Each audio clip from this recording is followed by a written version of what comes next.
আপনি আরামের একটা চত্বরে ঢুকতে যাচ্ছেন, আপনার সামনে দরজা উপস্থিত, সেখানে পুলিশ ব্যারিকেড দিয়ে আপনার রাস্তা আটকে দিয়েছে, আপনাকে দূর দিয়ে প্রায় 1 কিলোমিটার কিংবা আরো বেশি ওই দিকে আপনাকে প্রবেশ করাচ্ছে।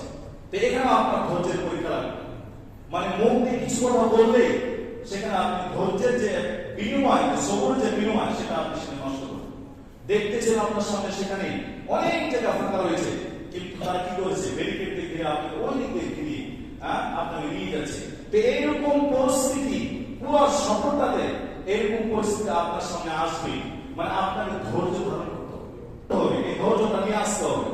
আপনি হজ করতে যাবেন, এখন থেকে এটা আপনার মনের ভেতরে নিয়ে নেন যে আপনার হজের সফরটা হলো পুরোটাই কষ্টের সফর, মানে ত্যাগ স্বীকার করতে হবে। মিনা থেকে আরাফা, এই দুইটি অবস্থান এত পরীক্ষা যে বাথরুমের জন্য যে সিরিয়ালগুলো ধরতে হয়, কমপক্ষে আপনাকে 20 জন 30 জন এরকম একটা সময় নিয়ে সেটা আপনাকে অপেক্ষা করতে হবে। পেশাব করলেও সে স্বীকার করতে হবে, বাথরুম করলেও সে 2 নম্বর করলেও সে স্বীকার করতে হবে।